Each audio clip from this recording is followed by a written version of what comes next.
हरियाणा के मुख्यमंत्री नायब सिंह सैनी ने आज माता मनसा देवी मंदिर परिसर में धर्मपत्नी श्रीमती सुमन सैनी के साथ पूजा अर्चना की। उन्होंने मंदिर परिसर में मौजूद श्रद्धालुओं से बातचीत भी की। इस मौके पर भाजपा प्रदेश उपाध्यक्ष बंतो कटारिया, श्यामलाल बंसल, कृष्ण ढुल, अतिरिक्त उपायुक्त निशा यादव, माता मनसा देवी श्राइन बोर्ड के सीईओ अशोक बंसल सहित अन्य गणमान्य व्यक्ति मौजूद रहे।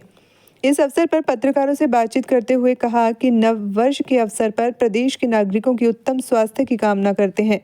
वर्ष 2025 में प्रदेश विकास की नई बुलंदियों को छुए, इसके लिए महामाई के चरणों में मंगल कामना की है। मुख्यमंत्री नायब सिंह सैनी ने कहा कि वर्ष 2024 के दौरान बहुत से विषयों को लेकर प्रदेश को आगे बढ़ाने का काम किया है। अब वर्ष 2025 का आगमन हुआ है। इस वर्ष के दौरान प्रदेश नई तरक्की करे और प्रधानमंत्री नरेंद्र मोदी के मिशन विकसित भारत 2047 के तहत विकसित राष्ट्र बनाने की दिशा में कार्य करे। उसी तर्ज पर हरियाणा प्रदेश में भी तेज गति से कार्य हों और साथ ही प्रदेश भी पूर्ण रूप से विकसित प्रदेश बने, इसको लेकर सरकार निरंतर कार्य कर रही है। और क्या बोले मुख्यमंत्री नायब सिंह सैनी, सुनिए। 2024 बहुत सारे विषयों को लेकर के हम प्रदेश को आगे बढ़े हैं और 2025 में हम और तेज गति से आगे बढ़ेंगे। 2025 का आगमन हुआ है। आज माता रानी के चरणों में शीश नवाने का मौका मिला है।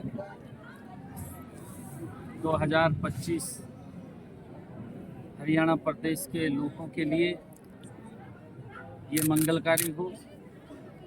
हमारा हरियाणा विकास की और गति से नई ऊंचाइयों को छुए।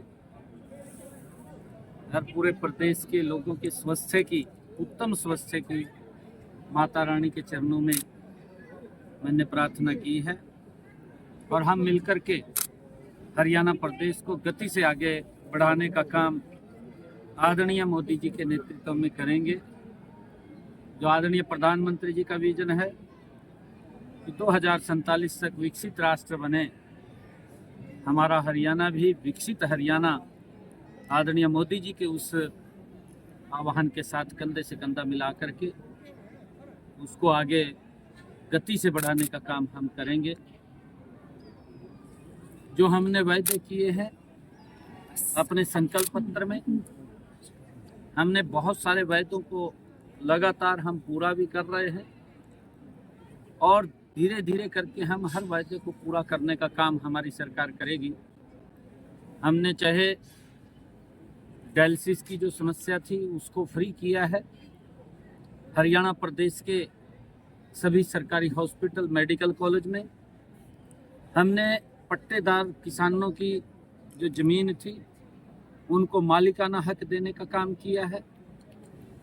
हमने 24,000 युवाओं को बिना पर्ची, बिना खर्ची के हमने जो शब्द कहे थे उसको पूरा किया है और उसके साथ साथ हमने और भी ऐसे कार्य कि हरियाणा प्रदेश विकास की नई ऊंचाइयों को छुए, उसको लेकर के हम गति से काम करेंगे।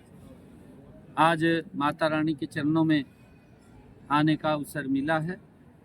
मैं सभी प्रदेशवासियों के उत्तम स्वास्थ्य और हरियाणा प्रदेश के विकास की गति के लिए हमने कामना की है।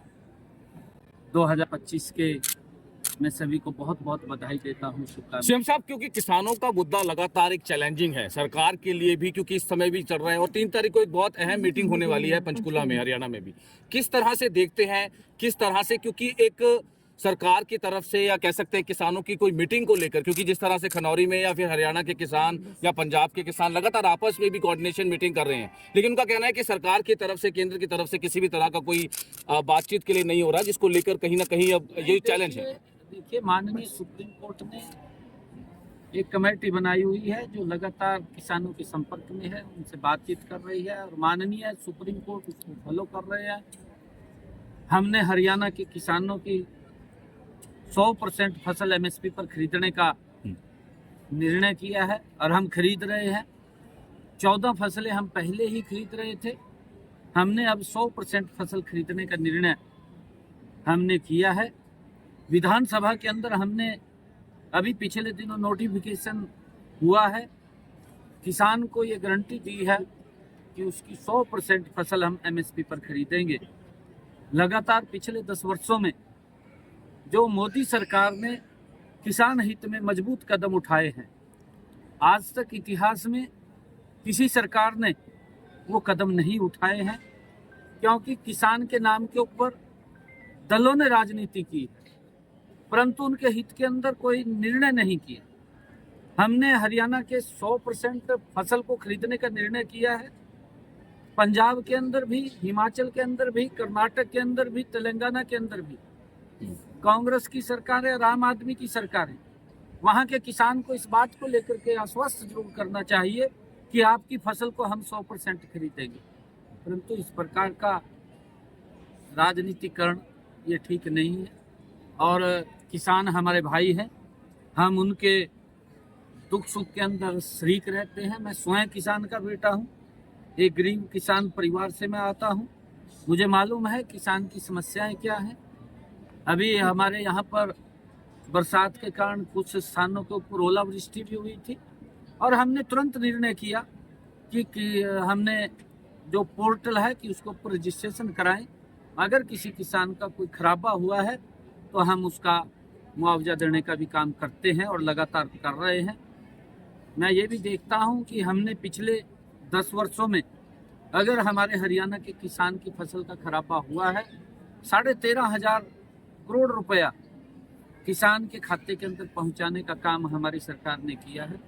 कि हमारी सरकार मजबूती से किसान हित के अंदर खड़ी है और हम फसल के विविधीकरण को लेकर के भी इस 2025 के अंदर नई नई योजनाएं हम लेकर के आएंगे, ताकि हमारा किसान एक प्राकृतिक खेती की तरफ ज़्यादा बढ़े।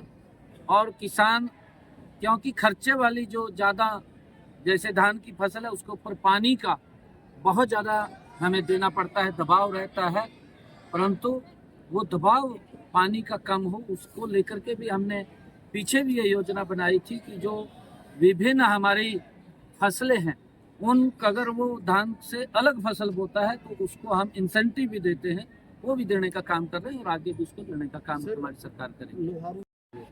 नहीं, देखिए, जो भी दोषी व्यक्ति है उसको बख्शा नहीं जाएगा, कोई सवाल ही नहीं है। जो भी, जिसने भी उसके अंदर दोषी है उसके खिलाफ सख्त कार्रवाई होगी। हम बख्शने वाला सवाल नहीं है किसी प्रकार का।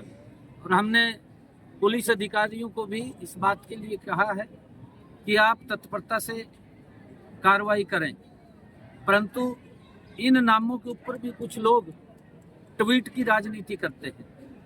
दुर्भाग्यपूर्ण है, जब वो ट्वीट कर रहे थे उनको देखना चाहिए कि व्यक्ति कौन है, वो उन्हीं के दल का व्यक्ति है, उनको ये भी समझना चाहिए। परंतु दल से ऊपर उठ करके हम किसी व्यक्ति के साथ अगर अन्याय हुआ है, उस अन्याय को हम बिल्कुल सहन नहीं करेंगे, उसके खिलाफ सख्त कार्रवाई होगी।